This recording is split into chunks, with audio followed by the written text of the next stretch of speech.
We have already been through this in previous videos, but just so we all are on the same page, Penumbra Phantasm was an unused song that Toby Fox composed for the webcomic Homestuck. Keyword: unused. He also made a good chunk of the songs used in that comic, but why are people so obsessed with this, including me? It is because of where the song was meant to play. Penumbra Phantasm has three main motifs that coincides too well with one scene in particular, and this is basically a better version of another Homestuck track.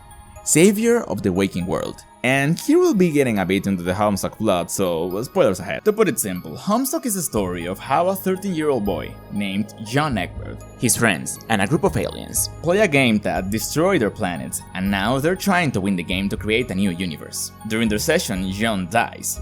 Both her physical and dreaming self are dead, and were put on a slab to perform a ritual of ascension. He needed to die 2 times for this to work. Some shenanigans, irons in the fire, and stable stamp loops later that I'm too sober to explain, John unlocks his god-tier form. His friends can only watch from their own worlds how the Breath player has risen. As I mentioned, the song is called Savior of the Waking World. So why is Penumbra relevant to this? To begin with, its name is very suspicious, you know? A penumbra is the border of a shadow, and phantasm as an adjective could mean that something is imaginary or vanishing. So, a vanishing shadow? What does that even mean? It's not a shadow. The border it's referring to is the border between awake and sleep, the border between physical and dreaming. That's why when John vanished the border and made a ghost out of that edge, he ascended. Okay, so the name of this song refers to a ritual of ascension of some sort, good. But where did I get all that border dream shattering nonsense? Well, from Toby Fox himself, of course. As the composer of Homestuck, he was asked what happened to Penumbra, and the only thing he said was, "A shadow's edge shattered the Twilight Reverie," and his first tweet ever, not as radiation but as Toby Fox, was, "The edge of the shadow, where reality and dreams meet." Now let's change all these magical words for some we are a bit more familiar with. A shadow's edge, the edge of the shadows. What's the edge of a shadow? A penumbra. So it goes like this. At the penumbra shattered the Twilight Reverie. The penumbra, where reality and dreams meet. Now, I want you to focus on the word reverie, because it was used by Toby Fox long time ago, referring to the inexistence of this song. This song is from the new album. No, it's not. There is no new album. It was all a dream. Well played, Mr. Fox, well played. Reverie is just a funny word to say dreams. And twilight is the transitional period between reality and dreams, between night and day. So it goes like this. The penumbra, where lies the Twilight Reverie. At the penumbra, shatter the Twilight Reverie. And what happens when we shatter a dream, an illusion? We wake up. So, at the penumbra, wake up. So, in other words, we shall turn this penumbra into a phantasm. Kill the dream, pierce the veil. Wake up. But when we think about it, it does not fit Homestuck very much. Well, yes, John woke up and ascended, but there's a lot of stuff to do for he and his friends, and the way it's all phrased and presented, it sounds like this is the conclusion of something, the end of the story, the main goal. So why is the penumbra still here, and why is Toby so mysterious about it? Now, keep the word dream in mind. It was all a dream, a reverie. We all know that Deltarune, or at least the ending of Deltarune, came up to Toby in a dream that gave him the inspiration to make the game. So, if killing the dream or shattering the penumbra is the objective of something, that has to do with Deltarune. And that's in essence why everyone and their mothers is obsessed with Penumbra Phantasm being in Deltarune. Now, let's take a closer look at what Penumbra is made of. Penumbra Phantasm, despite not being used in Homestuck, has 3 motives that are referenced multiple times in other tracks. Hell, even Hopes and Dreams has a bit of Penumbra in it as a homage.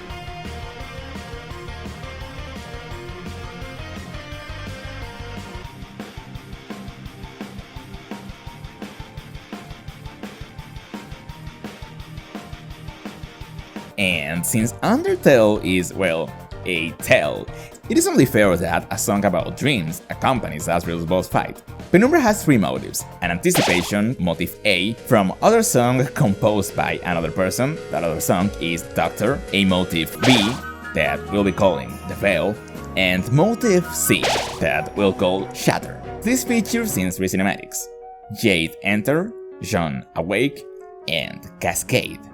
As you see, it's mainly related with these two characters, Jean Egbert and his half-clone self, temporal clone, gender version of himself, Jade Harley. Both of these kids are very important for the plot, and to put it simple, they are twin souls. Both are dreamers from the same moon, both are genetically similar, they are brother and sister, spiritually speaking. So it makes sense for these two to be backed by Penumbra. Now, we have Motive A, that plays at the beginning of Jade Enter and Jean Awake.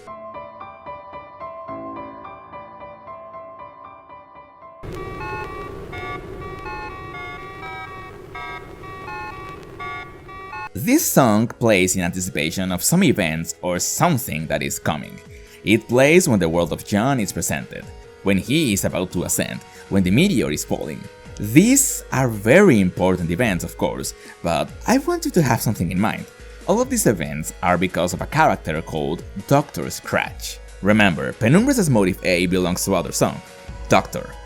The anticipation song of both Jade and John is just Doctor, and when you think about it, it makes a lot of sense. I won't get much into detail because I assure you, you will not understand a thing about Hamstock, but Dr. Scratch is a servant of the main villain of Hamstock, a time demon with the name of a cherub. This doctor made sure that all of the key events and butterfly effects leading to the creation of his lord happened, manipulating both indirectly and directly some characters so that this cherub would rise. Now, on Jade Enter, a huge tsunami is about to destroy Jade's island. This disaster and the Earth's total annihilation are indirectly his doing.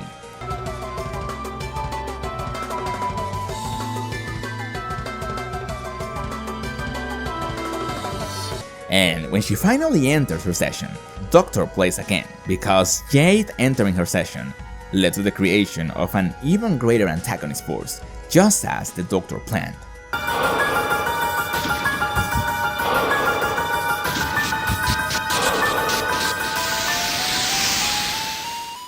Now, the next track. Jean Awake has all of Penumbra's motives, but even here, the B motive plays mainly when Jean is ascending. And during Cascade, it sounds multiple times, but I want you to pay attention to one particular moment.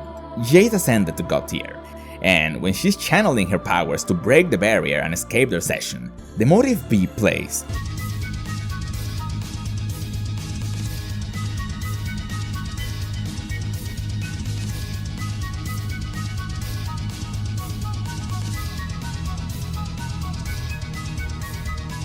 The Penumbra has been broken. And Doctor plays once again, showing the lifeless body of Dr. Scratch. All of the achievements of these kids are preceded by these notes.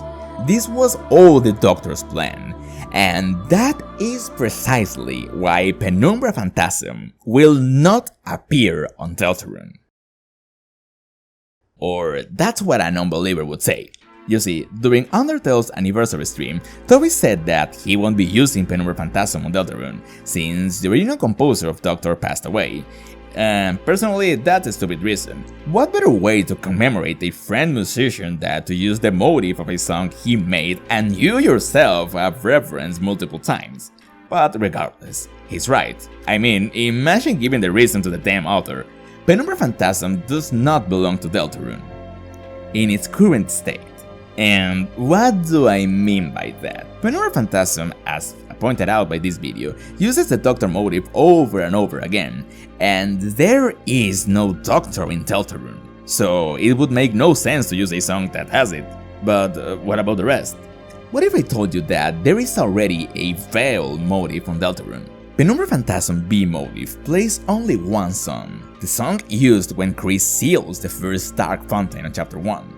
That, at least until Chapter 4, had not been used ever since. Now, let's take the Hamstock animations where this plays out, for example. Jade uses her power to break reality and move forward to the next universe, when she is facing the Veil.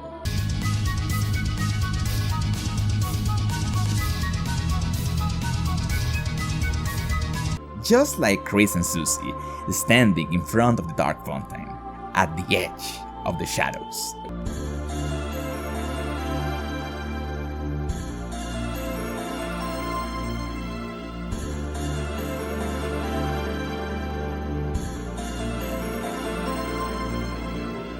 Okay, we have a B motive, the Veil.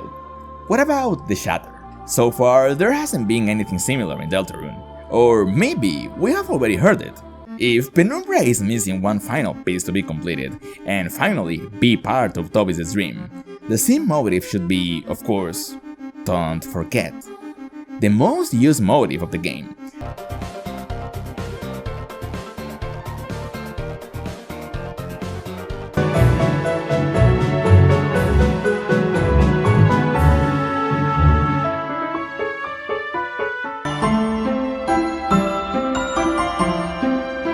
Or maybe, if we believe Des is gonna have a more significant role in the story, it might as well be Lost Girl. And both of these are valid, you see. In Homestuck we're trying to frustrate the plans of this temporal dimensional demon disguised as a cherub, while on Deltarune, the piercing of the veil involves vanishing the angels' heaven. But we do not destroy the reverie, we live through the reverie, and both Chris and Susie will remember the dream this angel gave them. So that's why the Don't Forget motive will be related to this new version of Penumbra. We do not forget the dream, we treasure the dream. While Lost Girl could be about saving this girl from the reverie and finally waking up. Even the freedom motive could be the missing piece. After vanishing the reverie, we are finally free from the dream, so the real freedom motive begins to play. Only time will tell which one of these makes the most sense, of course. But wait. There's still the issue with Doctor, right? What if I told you that there's already a replacement for Doctor? And there's always been. Because the Doctor we need for Deltarune it's not. But more like. And it makes a lot of sense. Who's behind the Dark Fountain experiment, behind the shelter? Dr. Gaster plays a very similar role to that of Dr. Scratch, while Scratch is the puppeteer that makes sure that just the right strings were pulled.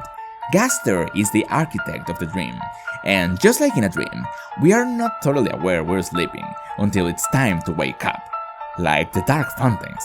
That's why his motive hasn't been used fully on the game. Just a few notes here and there, as some people pointed out long ago in Undertale. But this is not a tale. Deltarune is not a dream, nor a fantasy. That's why there hasn't been any songs related to Gaster yet. Unless we wanna count the man behind the tree theme, of course.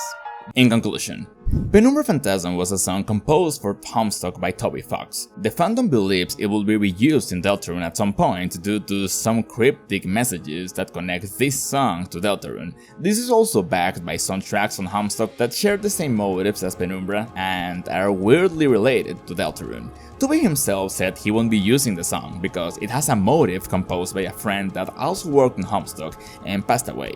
But even so, Penumbra Phantasm was never finished, and those motives are related to a Homestuck character. They do not belong on Deltarune, and other parts of the song have already been used in the game, like the holy motives. Only time will tell how Penumbra will manifest once again on future chapters of Deltarune. But anyways, that might be it for today. I really hope you liked the video, guys, and if that's the case, remember to leave a like, subscribe, and hit the notification button. That really helps me and the channel. Let me know in the comments down below, what do you guys think? Am I crazy? Am I the reason why Toby Fox doesn't want to interact with the western side of the fandom?